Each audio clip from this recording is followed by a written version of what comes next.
Atlanta's Central Business District is bordered on the west by two historic single-family neighborhoods, Vine City and English Avenue. Though the neighborhoods boast a rich culture and history, they have been ravaged by decades of depopulation, disinvestment, and escalating crime. As a result, the residents face significant socioeconomic challenges. More than 50% of the population lives below the poverty line. More than 80% of school children receive free or reduced cost lunch. The average median household income is only $23,000, and only 17% of the housing units are owner-occupied. But Atlanta's Development Authority, Invest Atlanta, wants to change that by addressing the ongoing economic disparity in the neighborhoods and enhancing the residents' quality of life.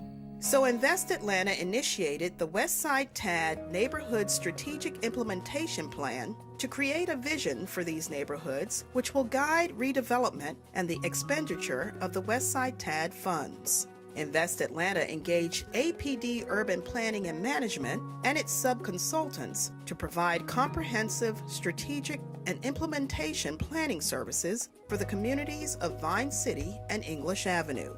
Despite their challenges, these neighborhoods have significant assets, which can be leveraged to encourage reinvestment.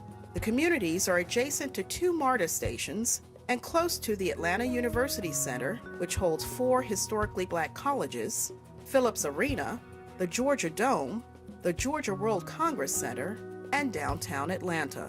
The neighborhoods also boast the historic homes of Dr. Martin Luther King Jr., civil rights activist Julian Bond, Atlanta's first African-American mayor, Maynard Jackson, and Atlanta's first black millionaire, Alonzo Herndon.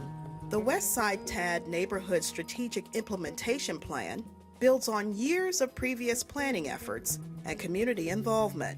APD Urban Planning and Management LLC and its team reviewed more than 12 previous plans that reflected 40 projects and initiatives, along with 80 transportation projects. In order to better understand the perspectives of the communities and other stakeholders, a series of 3 public community meetings were held to solicit input and build consensus.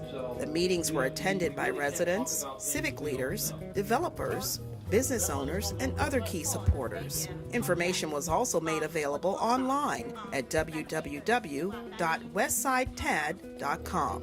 First, meeting participants were informed of the project's goals to create a cohesive, sustainable vision for the area that will guide future development and to build human capital and increase job creation as an economic strategy. We need your help in looking at information that's been generated on over 15 different plans that have been generated about English Avenue, Vine City, and some portions of the Westside Tax Allocation District, and over 40 projects and initiatives that have come, that has evolved out of that work. So we're going to try to figure out a way to more narrowly define projects, opportunities, those that can be done in a short term, some that's going to take longer. During the first community meeting, participants were asked to review and prioritize projects that were important to them by ranking them on specially prepared maps. Since the communities had devised many previous plans that went unimplemented, participants had many concerns and suggestions. Here are some sample comments. And the money that was set aside for Vine City and other areas like that was moved right on to another area where it wasn't as needy as Vine City. Now I'm just wondering, is this going to be a project that is going to be done, or is this another one that's going to be promised? I would like to see a community center there because there are a lot of kids who are aging out of the public school system, and they either have to leave the community, go to Job Corps, or they just hang out on the streets. And so that could be a great place for job training, but also there's no public library. That could be a great place for it. There's a lot of senior centers around. That could be a great place for them to just gather. I would like something to happen with Morris Brown. It would be wonderful. How much? So can we put, is that a green dot? It's green if you really want it, yellow if you moderately want it, red if you don't want it. I want a green dot. of Morris Brown. Something excellent that happened there. It's a great institution with a lot of great history. And we think Dr. King's house is sad and neglected, so we would like to move Dr. King's house as a tourist attraction and renovation as a higher priority. At the second public meeting, a framework plan illustrated the benefit of focusing efforts in specific geographic nodes of the project area and the areas that pose constraints for development. This session also included comments and concerns from the community. And a lot of our neighborhood, Vine City being one, has gone through a large issue due to these same banks, such as foreclosure, where folks have moved out of the community not because they wanted to, but because they were forced to, because of some of the deals and things that have been made concerning banks and corporations. So the concern that I have is when we put a lot of focus on that, which most of the conversation was focused on investments and partnerships and what we can give back to them, and a very small portion to mom and pop businesses, when part of that investment should come from the community. People come through our center all the time that can't read and write. You know, I just want to know what y'all are going to do to invest in the people in this community. They have a perception of who we are at English Avenue.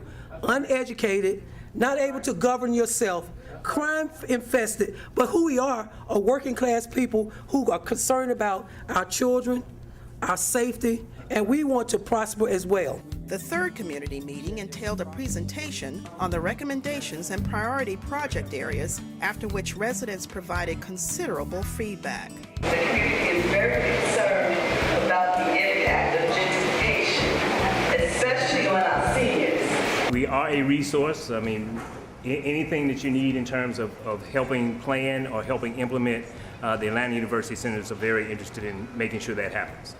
You have to have a program for our youth. And I think that's what's really missing now. We say there are only 150 homeowners in English Avenue. So the remainder are renters, and I think we need to place an emphasis on stabilizing them also. Will developers have to come and get community support to be able to move forward on their projects? How will communities be able to hold developers accountable to some of the things that you identified as being important recommendations for preservation of historic legacies, making sure that the stormwater issues are attended to? So how is it that community folks are going to be able to hold developers accountable in the process? Through these public meetings, Invest Atlanta learned that the residents of the English Avenue and Vine City communities are passionate about their neighborhood's history, culture, and economic future. Invest Atlanta will continue to engage these communities as it works toward a shared vision of inclusion through the Westside TAD Neighborhood Strategic Implementation Plan. To view the complete Westside TAD Neighborhood Strategic Implementation Plan, go to www.westsidetad.com or www.investatlanta.com.